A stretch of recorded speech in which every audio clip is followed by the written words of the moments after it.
While they boast that Joe Biden has a strong lead, it is dwindling. While they boast that Democrats got better TV viewership so far, Joe Biden is faltering. And in a tightening race, the trends are running in Trump's favor. Ladies and gentlemen, I give you another brief update on the "it looks like things are going well for Trump" show. Let's just jump into the story. It's an op-ed from Charlie Garrow. He says, "The most unusual year and the presidential campaign that accompanies it are now the top of the home stretch. The unconventional conventions soon will be behind us as the GOP takes its turn this week. The virtual campaign of a basement rose garden strategy will be forced out into the open, and the real fun will begin. Although the return to fall and the start of the final leg of the campaign won't be like anything we've seen before, one thing is still certain. Campaigns are won on the ground. The blocking and tackling of presidential politics is what it takes to emerge victorious. Nowhere will that be more in evidence than in the key battleground states, whose large chunk of electoral votes once again will decide the presidency. For years, Hillary Clinton and her team boasted that their blue wall erected along the corridor of northeast Rust Belt states from Pennsylvania to Wisconsin would produce a clean sweep and give her the keys to 1600 Pennsylvania Avenue. But Kellyanne Conway and her brain trust saw an opening. They surgically exploited that opportunity, and when the votes were counted, the blue wall had collapsed like a bad souffle. Donald Trump had dealt to an inside straight, carrying the electoral votes he needed from the working families of the very states on which the Democrats had counted for their success. Now some left-leaning media outlets are hypothesizing that those same states have shifted back to Biden and that the swing will carry him to victory in November.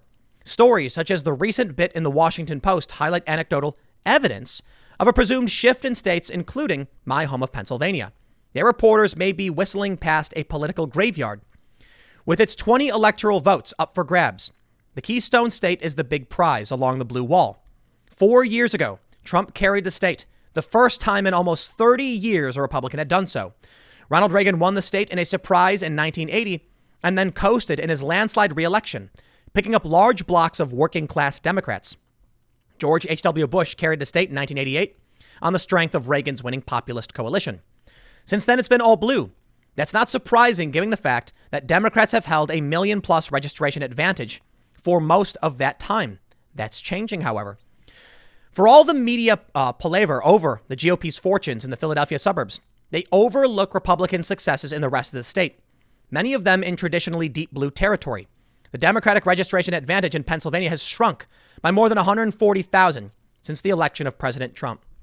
I highlighted something like this in a previous segment, a video clip of a Philadelphia union member saying straight up, "We're all for Donald Trump."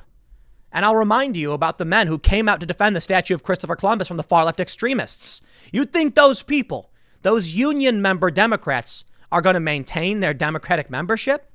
I do not believe it. I don't believe it, man. If you're going to convince me, and I've been holding out for a while to go and vote for Trump. I said I would never vote for the man 2 years ago. Now here we are, huh? I hear it every day. They don't want to believe it. These people are voting for Donald Trump. The polls are still in Biden's favor, but his lead has shrunk dramatically, particularly in battleground states. I don't think anybody cares about California or New York for the most part, because we know they're going to swing Democrat, and we know that they have a huge population. The swing states are what matter. He says stories make good newspaper copy, and the Trump campaign has many or more to offer than does Biden's team.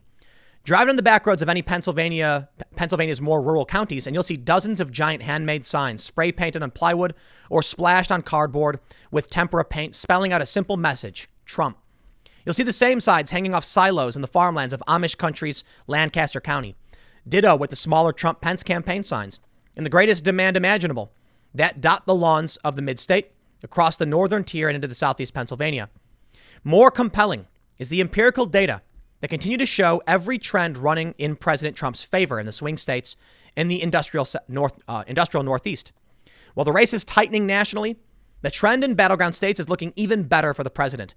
The most recent CNN SSRS survey, released at the dawn of Democrats' virtual gathering, showed Biden's lead down to 4 points, essentially a margin of error situation nationally.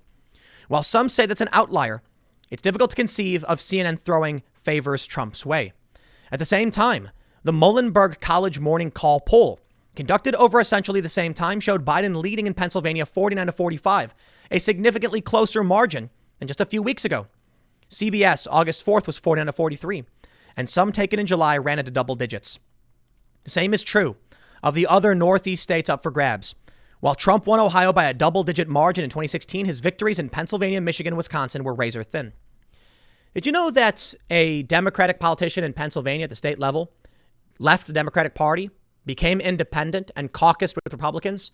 In one city in Pennsylvania, several Democratic city councilmen switched to the Republican Party, giving the Republicans a major lead. I covered these stories when they happened. I wonder how many stories like this we have at the local level in many of these states. The Democrats are currently cheering that they're winning state positions. The Democrats may still win. But I think we're seeing something interesting happen. There's a new party line forming. The Democrats are becoming moral authoritarian ideologues, and the Republicans are becoming liberty-minded. I guess you'd call it like liberal republicanism. And I don't mean in the sense of the stupid colloquial way we use it in the United States. I'm talking about the true meaning of the words. The United States is founded on the ideas of republicanism and classical liberalism. And these are the American ideals that many people in this country hold and are now taking with them to the voting booth for Donald Trump. The Democrats are either not paying attention, don't care, or have become cultist moral authoritarians. I think anybody who pays attention knows it. Like I mentioned in the other segments, there's a recurring theme here. When a regular person does their research, watches a Trump speech, they have an awakening. And all of a sudden they're like, wow, I've been lied to. This is what's benefiting Trump in many of these polls. That's why people speaking up is the most important thing. That's why they don't want you to speak up. Because when people realize they've been lied to, what ends up happening? They vote for Trump. He says, what was truly remarkable was that the same is true for other Northeast states up for grabs. While Trump won Ohio by a double-digit margin in 2016, his victories in Pennsylvania, Michigan, Wisconsin were razor thin. What was truly remarkable was that all four were flips from 2012, clear evidence of Trump's drawing power among those constituencies. Oh yeah, he trailed in virtually every state in poll leading into election 2016. Then he ran the table. I remember, man. Have you seen that video? One of the best videos ever made. It's playing that. I don't know the name of the song. Dun, dun, dun, dun, dun, dun, dun, dun, dun, dun. And it shows the cards coming and going like Pennsylvania, Trump, Florida, Trump, Michigan, Trump. And then you see, Cenk Uygur of the Young Turks. He's like, I'm starting to get nervous, guys. And then there's one where he's like, okay, we can still win if Hillary gets Wisconsin. And then it goes, Wisconsin, Trump. And then Cenk goes, Mother God. It's glorious. Like the outrage when Trump won. I remember laughing on that day. And I didn't vote for the guy, and I didn't really like him. It was just comeuppance for the Democratic Party. Now with all the insanity that we're seeing, the news that everything's trending in Trump's favor is not surprising to me because I think the polls are wrong to begin with. I'm placing my bets on Trump winning right now. I didn't feel that way a month ago or a month and a half ago at the peak of the riots. I'm feeling that way now, especially since I've been convinced to vote for the guy for sure. I see a lot of people saying, you're only just now deciding? Well, yeah, dude. Not everybody has the same values as Trump supporters. But I'll tell you this. If someone like me who's been resistant for this long saying, I don't want to, play that game, I don't want to be involved, is now looking at what's happening, I think there's a lot of other people too. I talk to friends and family members, and there are a lot of people that are personal, close to me in my life that have long ago decided to vote for Trump and the Republicans. 100%. Friends of mine arguing about needing to end the riots. And we see these polls. I can't imagine these union workers, man, at all these companies are going to be supporting the Democrats. I can't imagine that many of these big unions are going to come out and issue their newsletter saying we want everyone to vote for the Democrat. I don't believe it. Because you look like Kamala Harris is pro-Green New Deal. The Green New Deal would end the energy sector. I'm not kidding. Joe Biden wants to phase out fossil fuels.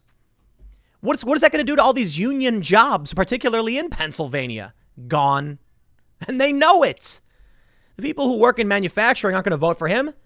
What did Don Jr. call him? Beijing Biden? It's trending in Trump's favor. That's the point.